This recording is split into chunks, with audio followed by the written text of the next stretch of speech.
Welcome to the Mental Health Boot Camp podcast. Woo!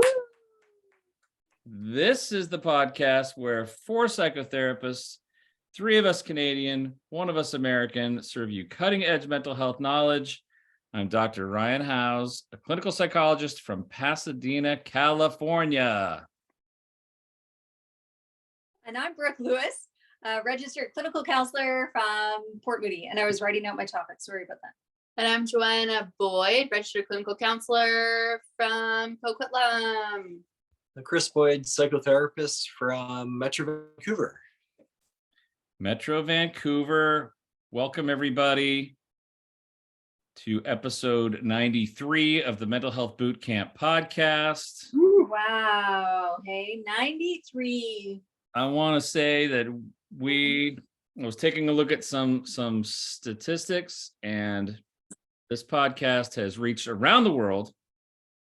It's reached 49 of the 50 states. For some reason, we have yet to reach North Dakota for some reason. That's okay. Tonight's topic, we will reach them. If anyone knows anyone in North Dakota, let's just complete the whole map. What do you say? Canada, it has reached all of the lower provinces, but has yet to hit none of it in Yukon and the other one. The territories? The territories, right. We haven't quite hit there yet. And I was looking at the world map, and we've been to 70 countries. Really? Whoa. 70 countries, yes. That's really cool. Yeah, 70 countries around the world, which is very cool. And I want to give a shout out to our most recent country that we've hit, which is Malawi. Where is Malawi? Malawi is a small country. It is not on the ocean. It is what do they call that? Landlocked country in Africa, southern Africa, near Mozambique, Zimbabwe, down there. And a small country of 17 million people. Whoa. Beautiful place, apparently. And thank you to the people of Malawi for listening to the Mental Health Boot Camp podcast. That's cool. neat. Hello. Welcome. Thank you. Hello. Yes. And Don't I worry still about remember the time we were very popular in Tajikistan. We were a big deal in Tajikistan. Very briefly. We're That the didn't second last biggest for very mental health podcast in the country. Yeah. Top 20, I think. Yeah. Total podcasts in the country. Oh man. And Oh, like yeah. 280th in France for mental health or something like that. If we don't get to North Dakota by episode 100 or by 99, we should meet there and do the podcast live from North Dakota. And hopefully someone listens or hears it, as we're doing it. Perfect. I'm with you. So we'll find a pub or something like that. Yeah. We'll do the podcast, and maybe the server or someone close by will hear it, and that will count. Flights actually could be super cheap to North Dakota. Find a cheap hotel. Could be a good weekend trip. Yeah. Okay. Let's go. We're in North Dakota. Meet us in North Dakota, everybody. We'll get people from around the globe. See what tickets are from Malawi to Fargo. There we go. Yeah. That'd be quite funny. We do a live podcast streaming event. People can come join us and listen, and I'd love that. it'd be a thing. We just need one person to listen. One person. But it'll only show up on our stats if they download it. That's true. We could do that. We could pay someone to download it in the state, Get someone to verify that they listened or something. I don't know. We'll figure it out. Yes, we'll figure it out. Then we'll go up to the Northern Territories and none of it in Yukon and take care of those next. For sure. Excellent. I hope you guys had a good November. We haven't met for nearly a month, so good month for you guys. Yeah. Yeah. Good. It was good. So vacation time to Okay. another destination. Very fortunate to go to Hawaii, which is a very cool place. And then what else happened? Oh yeah, because I was 2 Thursdays. We left on Thursday and came back on a Friday. So that was 2 boot camp times. Right. And then American Thanksgiving. American Last week, Thanksgiving was last week. That's right. And I was in a food coma about this time last week after stuffing myself with stuffing and turkey and ham and all these other great foods. So yeah, it was a nice holiday. Yep. Hopefully, you had some stretchy pants on. Nothing helps and nights like that. Sure does. Yes. I don't know if you guys have seen this. You're kind of fans of fancy clothing wear. I know, but because I mentioned that because Chris and the ugly sweater, Oh, okay. ugly Yeah. Christmas sweater holiday that he started. But the brand Stovetop Stuffing down here has started making pants that are specifically for Getting Thanksgiving. stuffed. And they have a stretchy top to them that kind of goes on your belly.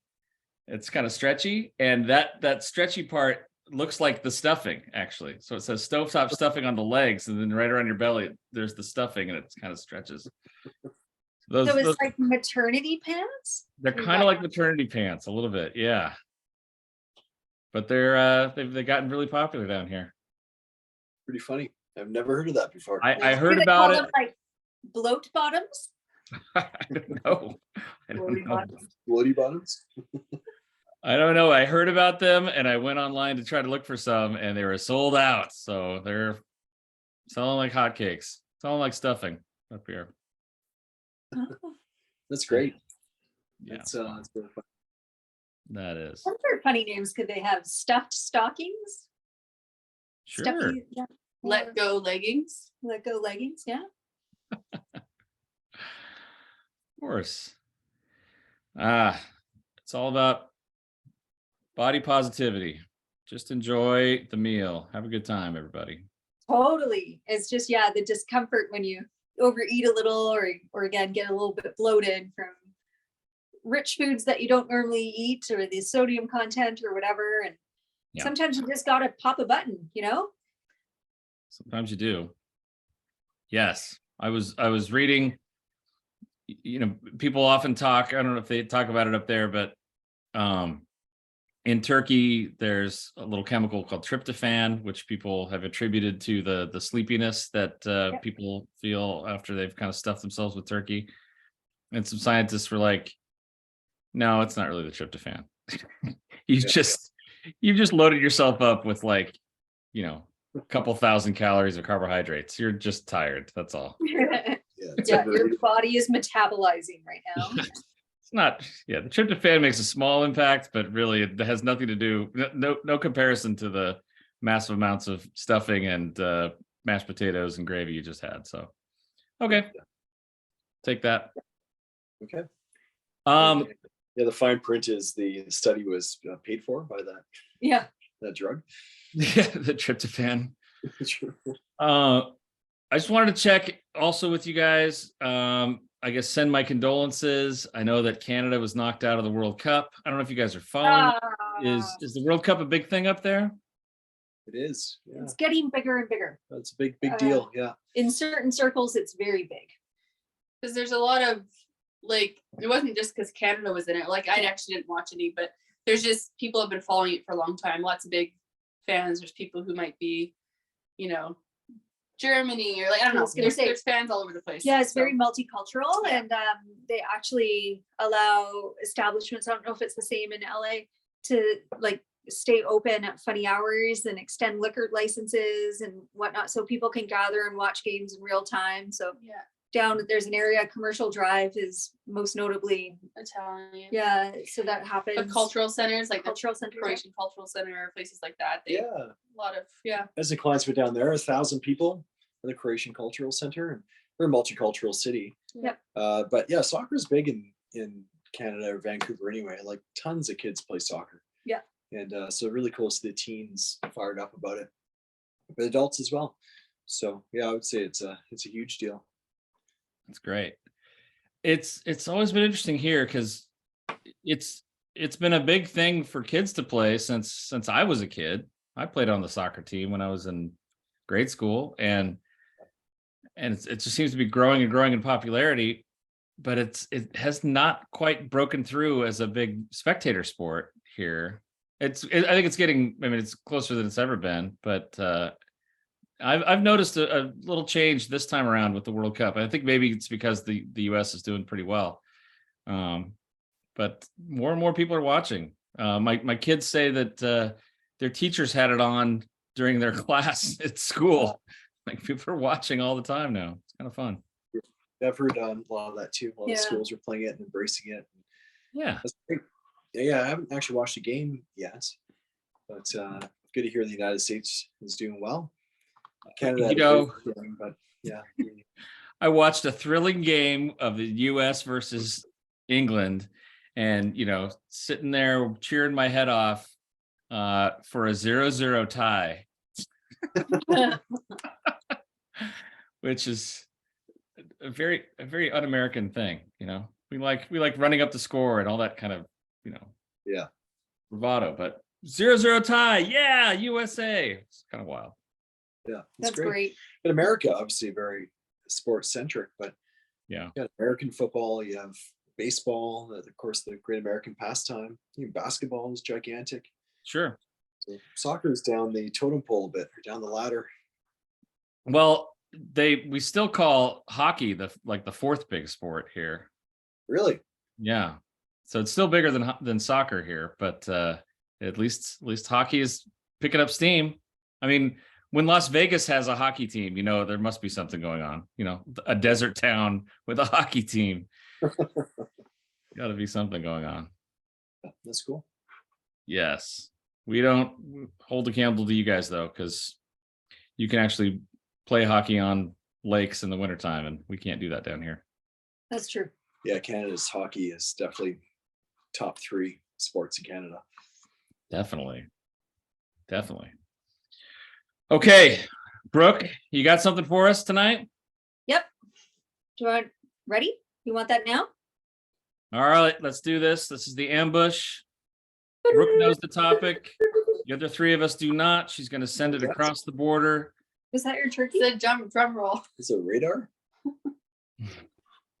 I can expand after Ryan reads it. Sound like the All right. camera on a A long Hard one back. here. A long one. You ready?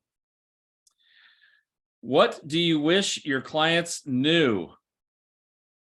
And that's it, Brooke. There we go. That's it. So All right, let's jump into it. it's a very open question. So really, we've done so many of these. So I was trying to get some inspiration. So I went through like Psychology Today articles, and then I looked at all of our previous episodes, and then I looked at my clients from this week. And I think after that was the last thing I did, was look at my clients from the week, tried to see if was there an issue or presenting issue or situation that we could talk about. And yeah, and then that question just kind of came to mind of looking through some of these clients where I'm like, oh, I wish they knew some things like their value or their strength. So like nuggets of wisdom. Nuggets of wisdom that you That could help them out. like things that you wish your clients knew about themselves, or things you wish your clients knew about the process of therapy, or the journey they're about to embark on, or the journey that they have gone on. I don't know, just kind of these, because we can't always as therapists share those types of insights with our clients. Like I think sometimes they go home and they might think that we never think of them again, but we often do, and clients do hold a special place in our hearts, and it's kind of and sometimes we can share, something, right? you wish they knew that. Yeah. That we do genuinely care about them. Or anyways, I thought it would just be we can see where it goes. Very open-ended, but things that you wish your clients knew, whether that's pragmatic things or nuggets of wisdom, or or previous clients, if you're thinking about someone and maybe they just had a really big blockage and you're like, oh, I wish you could just see this, or I wish you knew this. That's what kind of popped in my mind too, is sometimes it's whether they know it but feel it to be true is another one too. Yeah.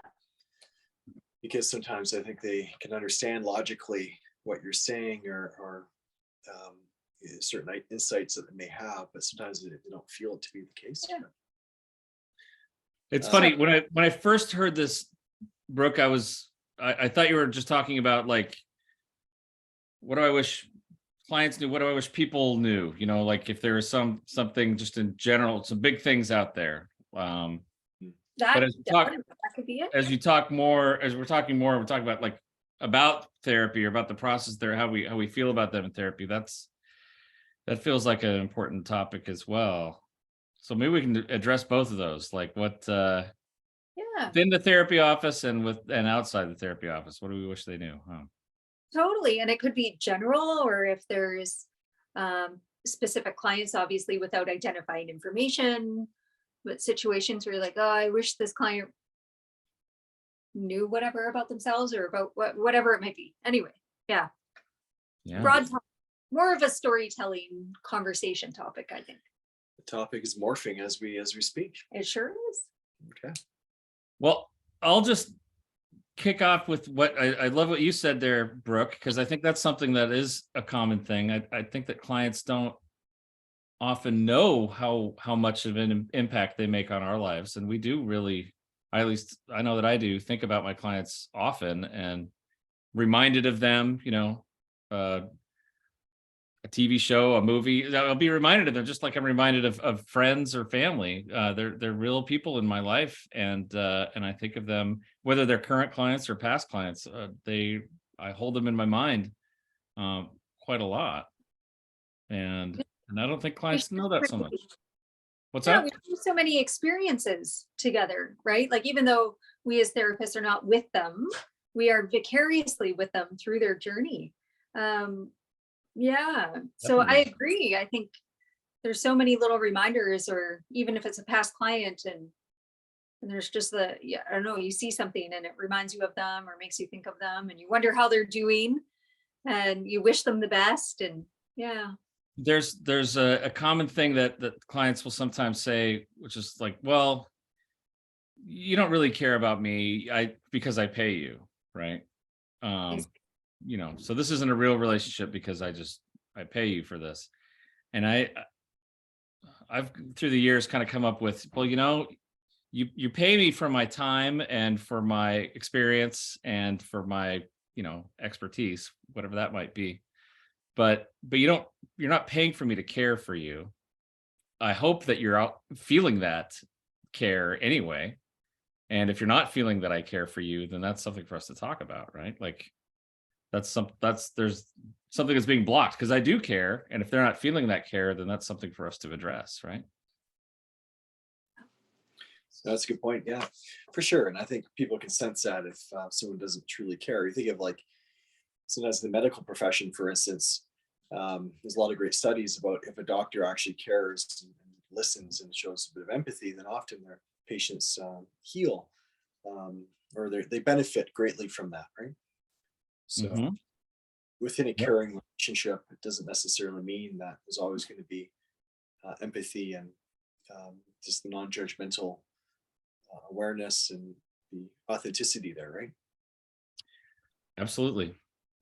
Another thing that jumped to mind for this was that I wish that clients knew. Oftentimes clients will apologize saying, oh, you must be so tired of hearing this stuff, or I've talked about this before, and you must be sick of me saying this to you.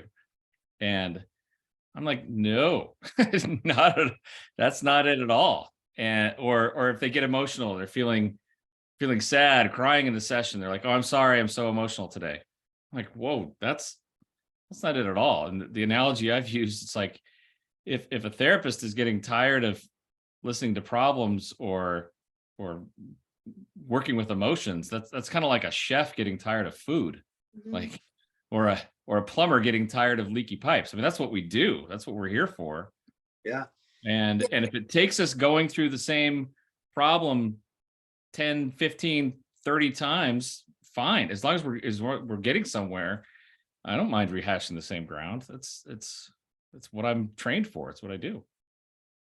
Yeah, along those same lines, there's a lot of people, I feel like a lot of clients will sometimes start off before sharing, say, well, this sounds silly, or this might sound crazy, or I feel like they almost, yeah, they're already expecting judgment, or there's a fear of judgment there, which, and you know what, they're sharing some pretty innermost things here.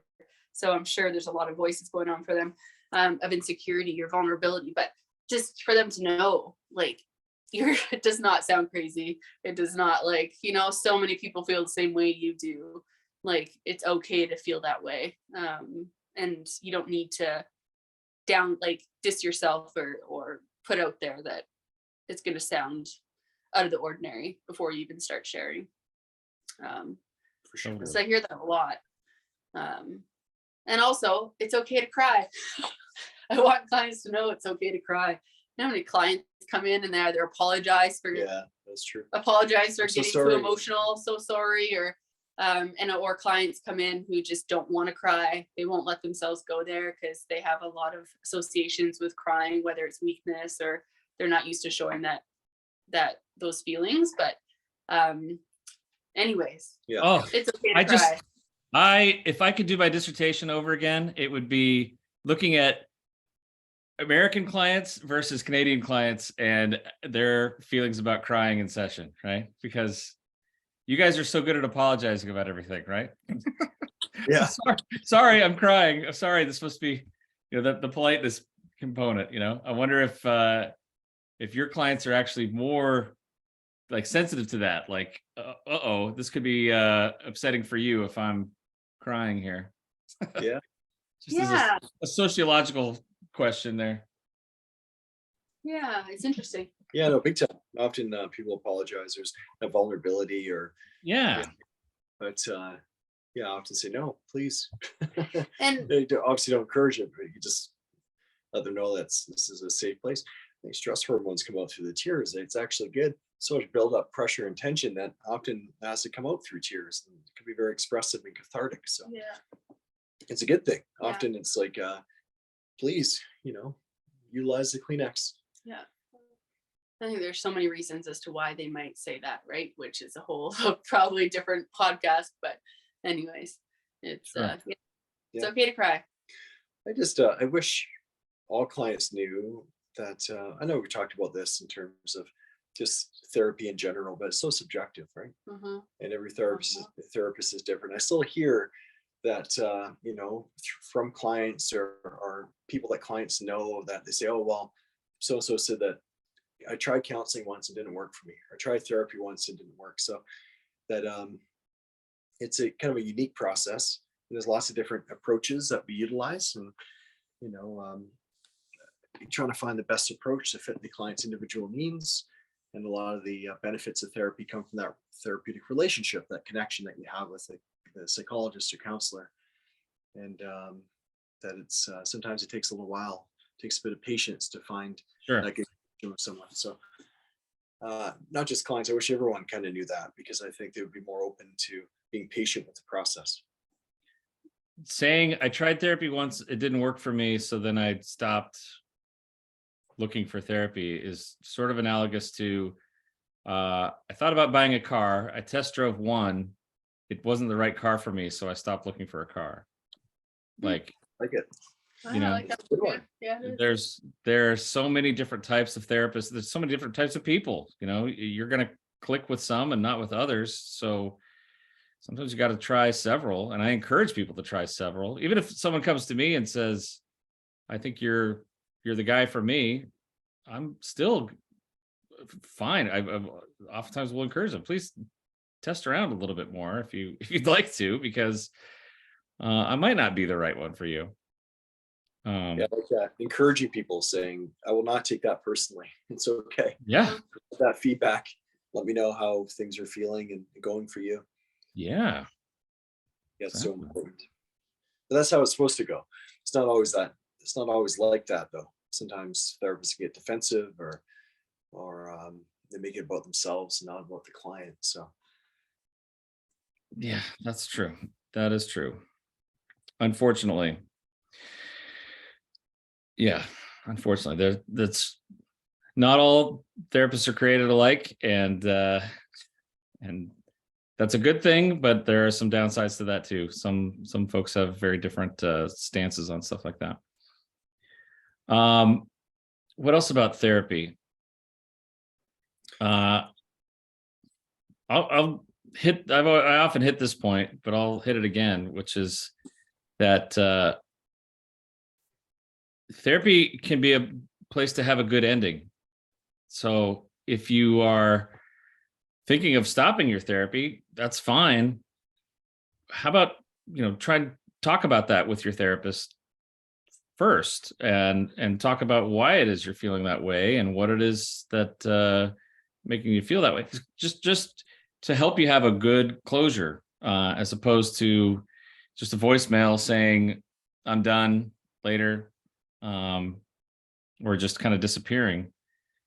Because I think that there are too many not so good endings in this world, and it'd be great to have a place where you can have one good kind of complete closure, sort of an ending.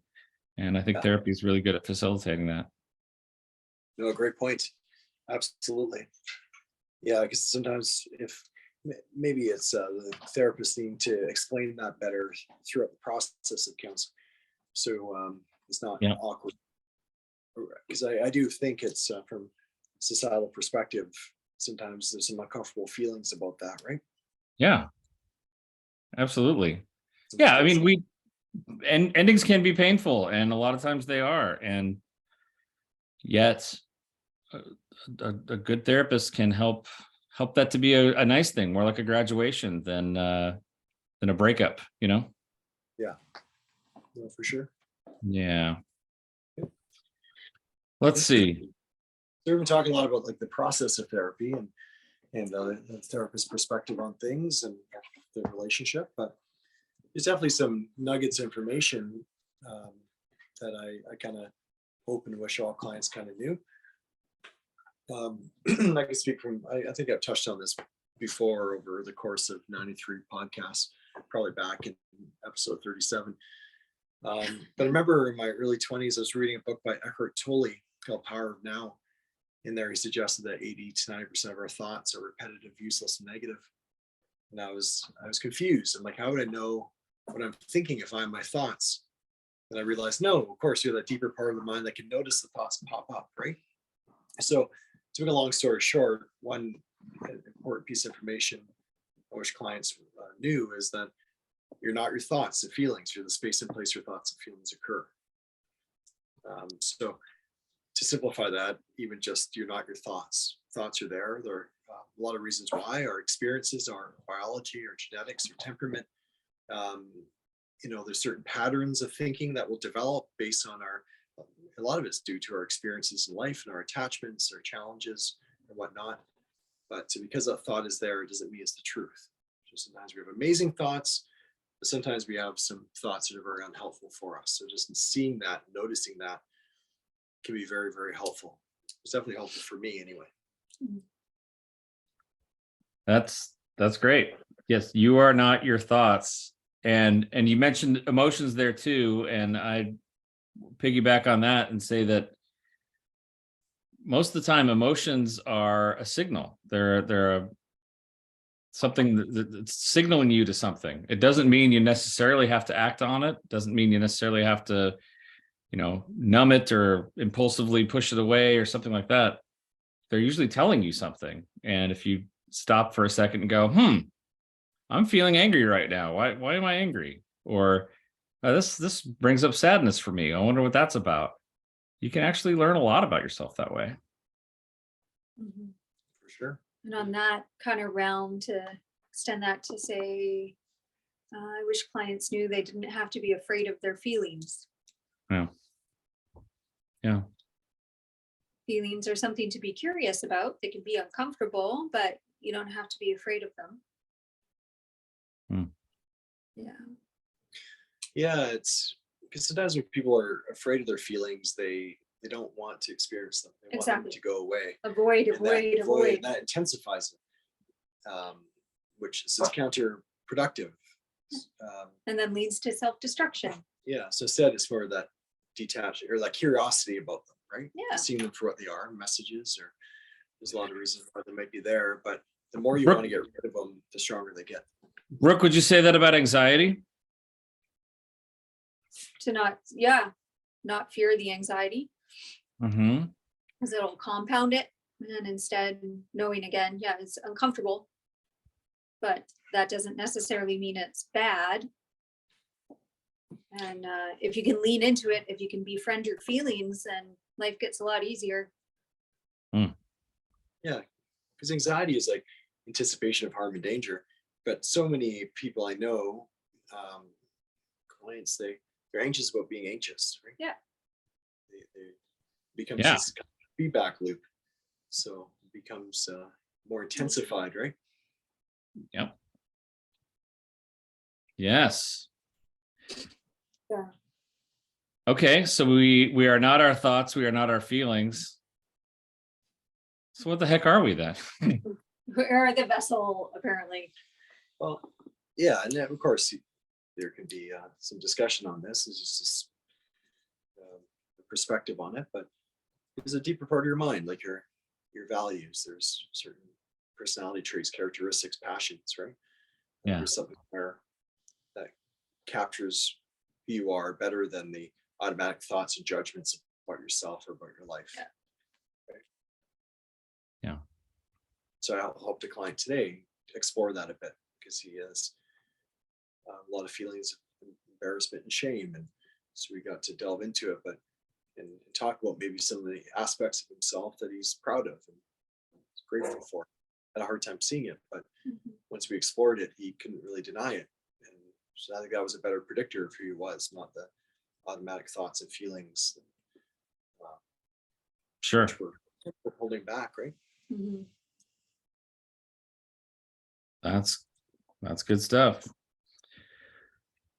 Yeah. It seems For people watching, if anyone was watching, I stepped out to take my dog out to go to the washroom. So Joanna filled me in briefly. Is that On what she was doing over there? Yeah. some of the items. So I apologize if you guys brought this one up. But yeah, a lot of clients I think come in and they think they're damaged or broken. I'm broken, I'm damaged, that kind of thing. And yeah, I wish they knew that they're not, and that they are lovable and they're deserving and they do have strengths. I think a lot of my clients sometimes come in with the narratives that they don't, that they're damaged goods and that they're broken, and that being broken means they're going to be broken forever. yes. Yeah. Absolutely. Sure. Yeah, I'll piggyback on that one and say that I wish clients knew that a lot of psychological symptoms that people have are a response or an attempt at trying to stay safe or get healthy. Yeah. Like a lot of times the things that people do, like someone might say,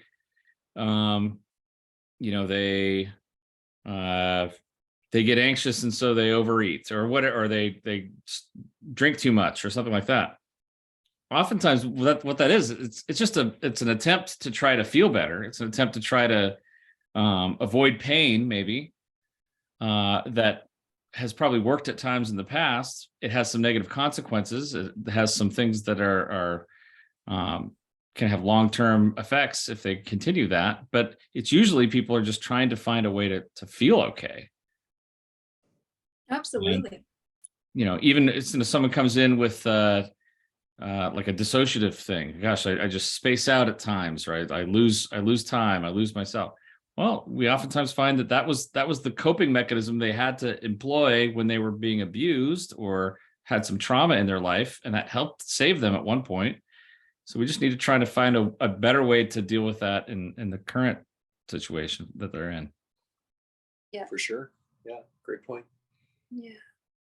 So again, it goes to Brooke's point of, like, it's not that you're flawed. It's actually that something that you were doing that was helpful for you at one point is just kind of lingering now when it's no longer necessary. Yeah. It's actually saying, hey, you were resourceful Yeah.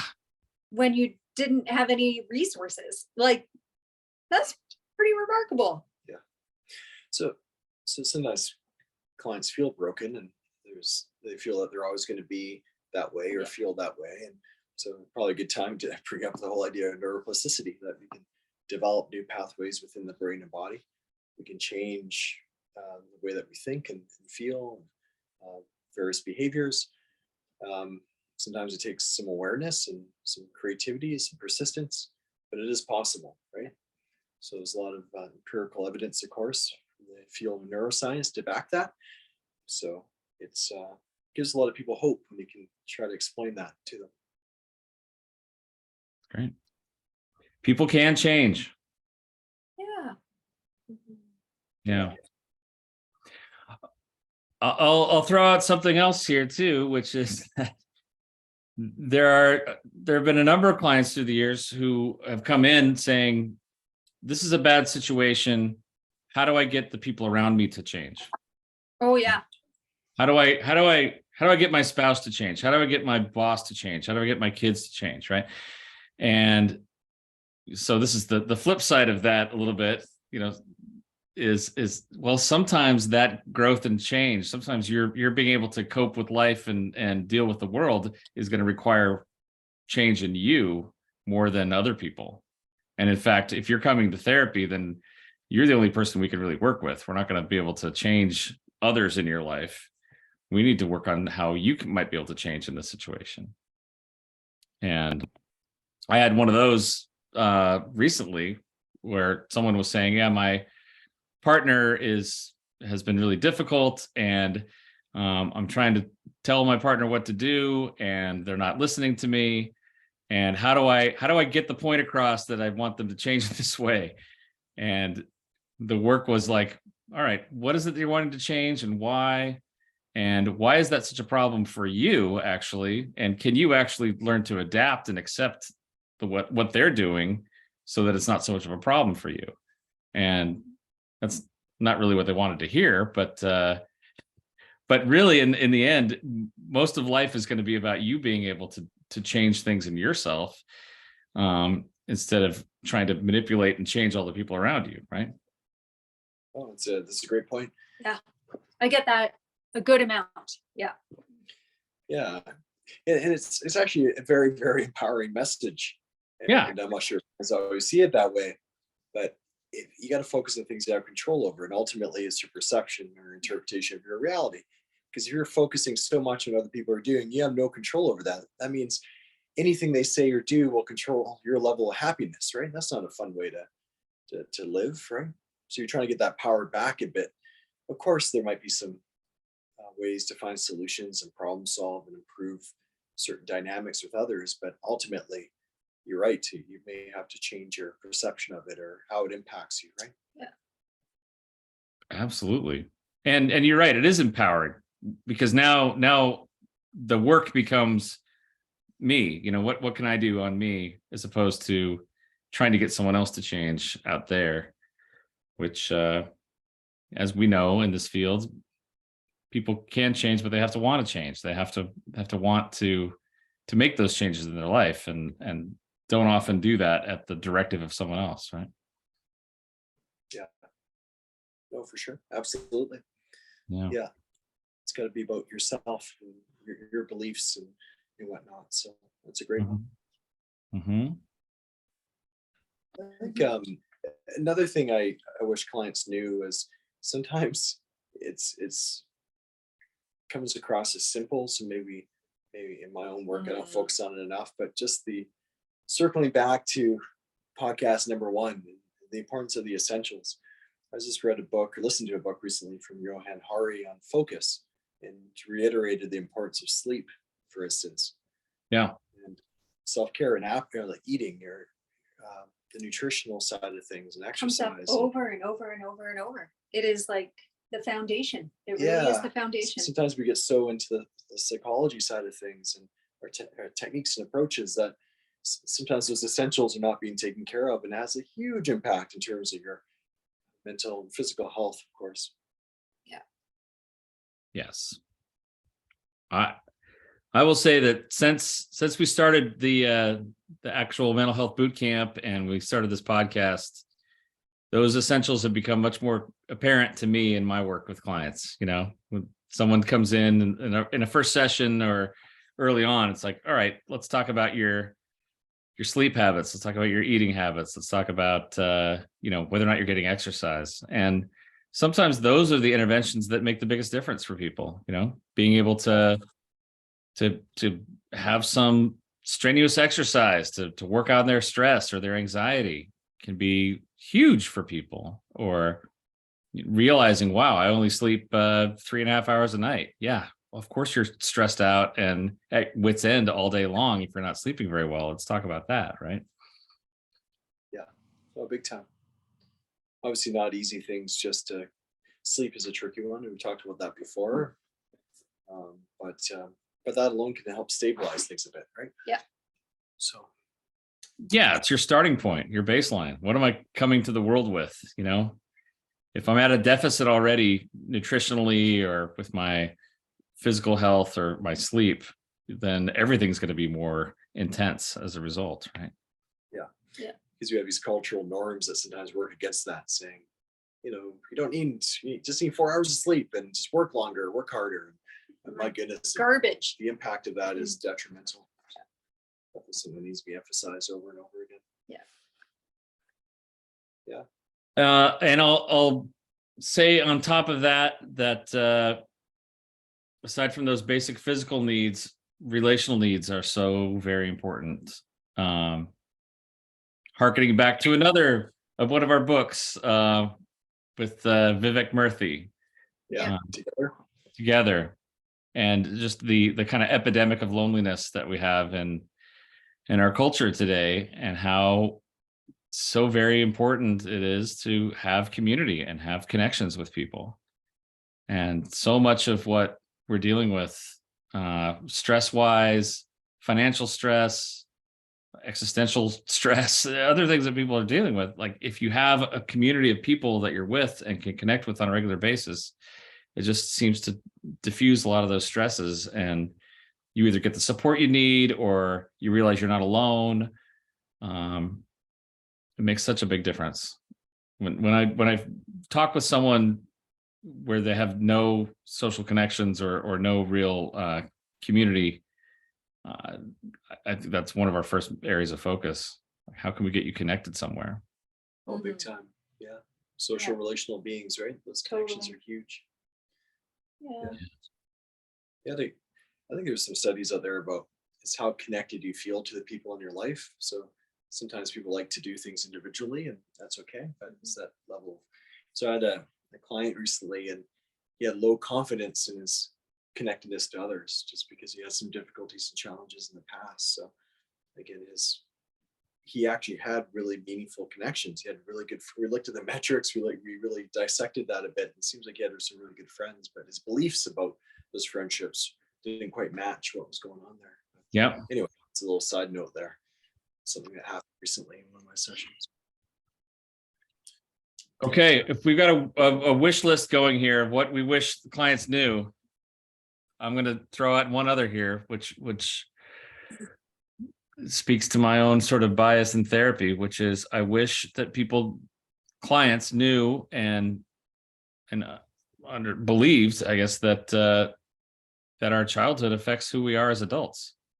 Yes. Yeah.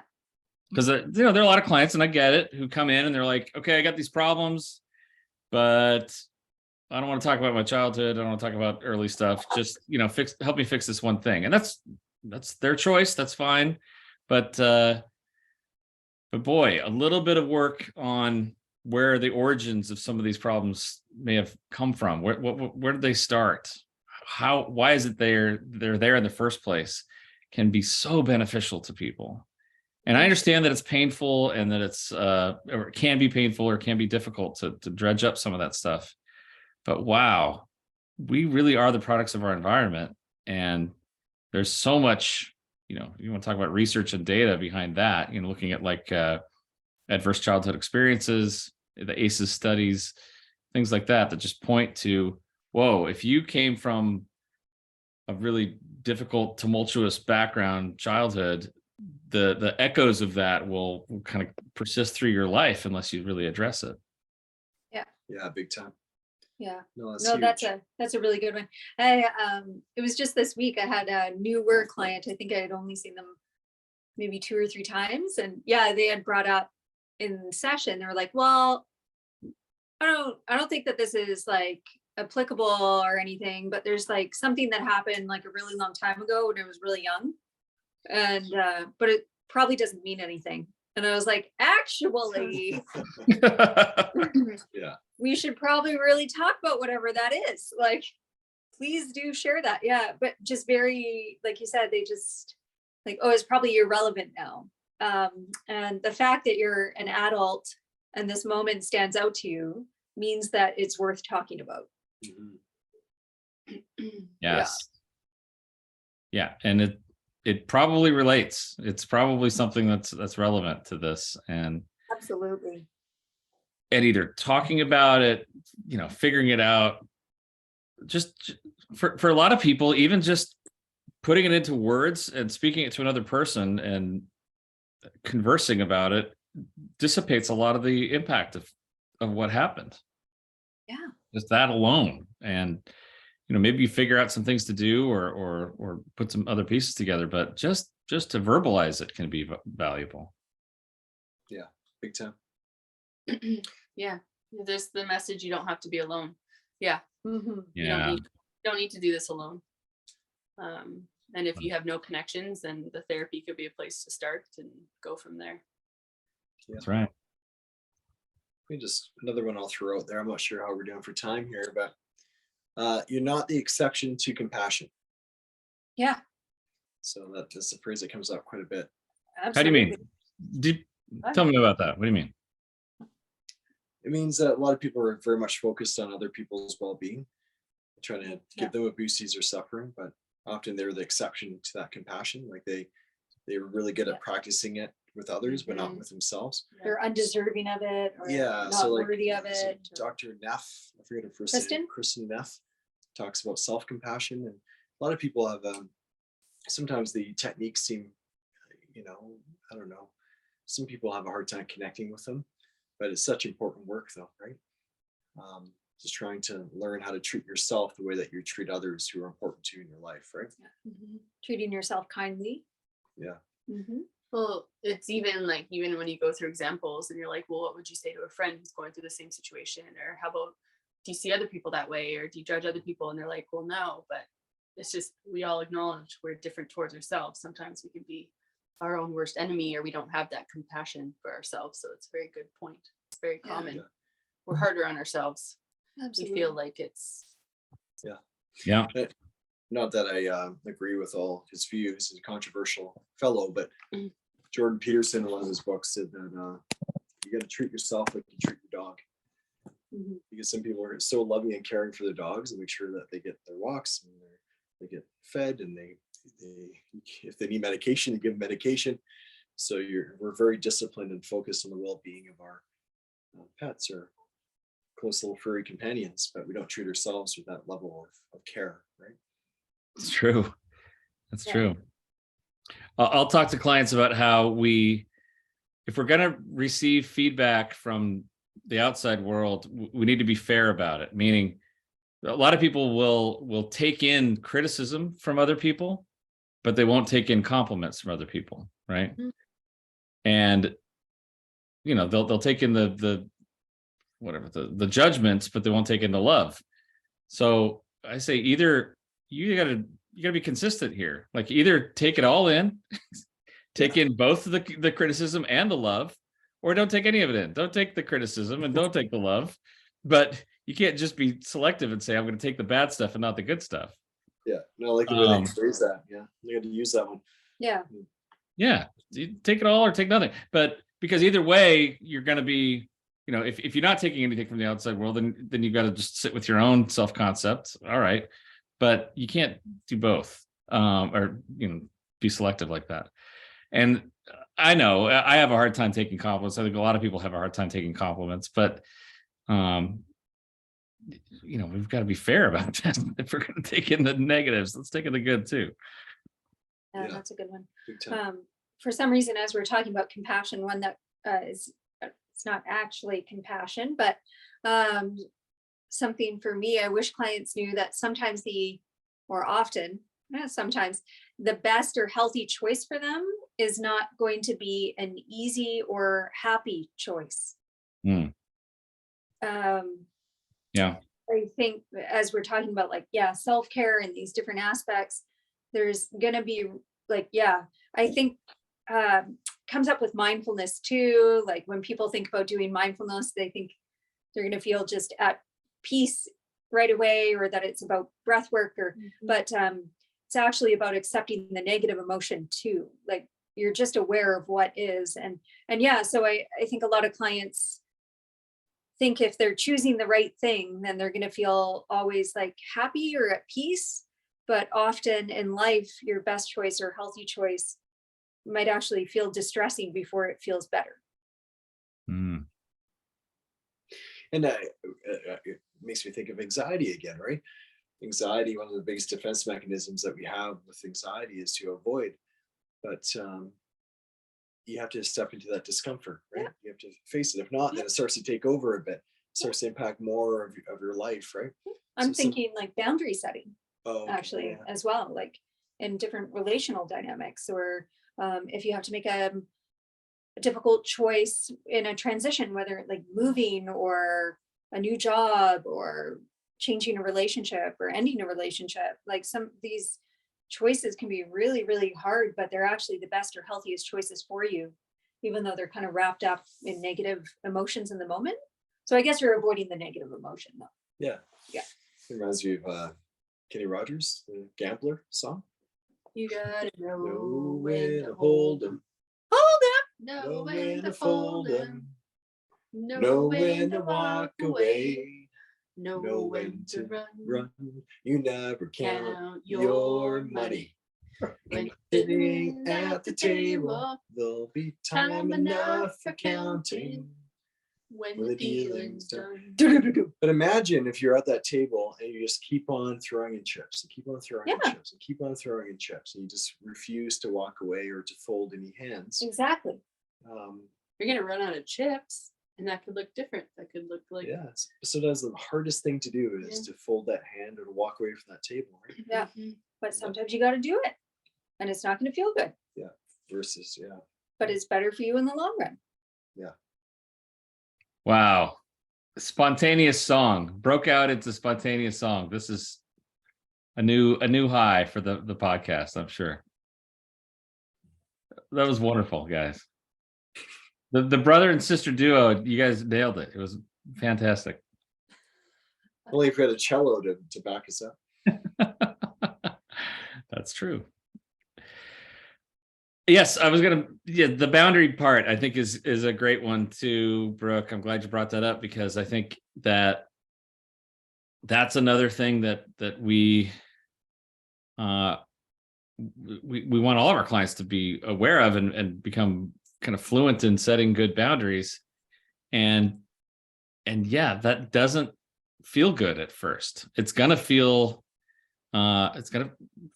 difficult for you. Might feel guilty setting those boundaries at first. The people around you are going to resist that. They're not used to you setting boundaries, and so they're going to rebel against that and be like, "What are you doing? You used to always let me barge into your room, or you'd always tell me everything about your life. What's wrong with you? Why aren't you doing that anymore?" And so there's going to be a response, and that's a period of time that's an adjustment for everybody.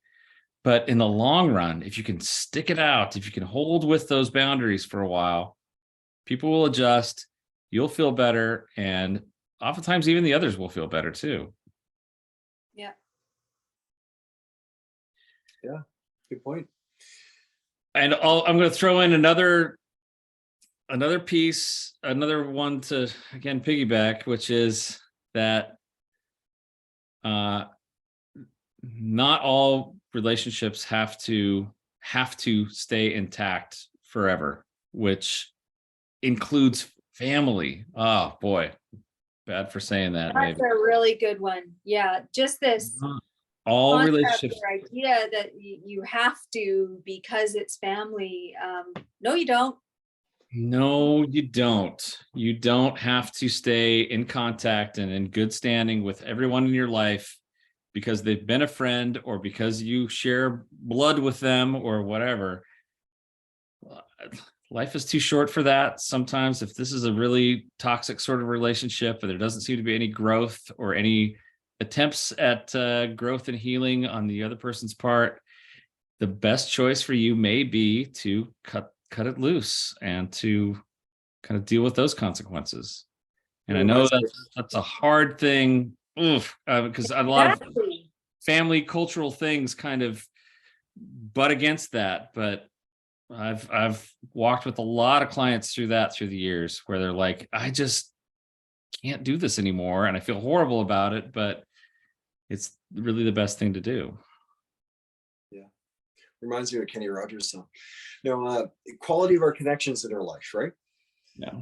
It doesn't necessarily have to be with family members per se, but it's the quality of those attachments, relationships, right? So maybe with a friend, or who knows, Could be work. colleague, Yeah. pets, dogs. Yeah. I mean, the whole idea that, well, that's the way it's always been done, or that's the way we do things here, those are worthy of questioning sometimes. Maybe that's not the best thing for you. Maybe the way it's always been done is not the healthiest thing for you, and maybe that means you need to make some really hard decisions. Yeah. True. Yeah. Wow, lots of nuggets here. Lots of nuggets. Yes. Wow. Okay. Well, Brooke, did we answer your question? I think so. Do you guys think so? Yeah, I think there's a lot there. Yep. Lots There's of a lot different directions, but It was Yeah. kind of set up that way. Yeah. Well done. Brooke, I just have to mention that you said that you took your dog outside to go to the washroom. Yeah. Is there an actual washroom outside that your dog goes to? Well, there is right now because there's snow. So I guess that's kind of washing. so we often say washroom or bathroom, but in the Right. States, restroom, right? So we say, Or is there a toilet. washroom? They're like, what? Restroom or bathroom or maybe toilet, but yeah, we just mentioned going outside of the washroom. I'm like, is there a room out there? There's a special area. The dogs have a pretty good life out there. Yeah, they have their own little washroom. In the snow, you built a little igloo sort of a space for the dog to defecate, right? Can have Okay, privacy. perfect. I love it. All right. Well, we'll sign off for now. Great topic, Brooke. Woo! So next time is book club. Book club is next time. And the book is? Braiding Sweetgrass by, I don't remember the author's name. Robin Kimmerer. Thanks, Kimmerer. Joe. Right. Braiding Sweetgrass next time. Until then, we will say good night. Like and subscribe, Apple, Google, Podbean, Spotify, Podcast, Stitcher. And we'll talk to you guys later. Good night, everybody. Everybody. Yeah. Bye, Sean. Bye-bye. Bye-bye. Bye.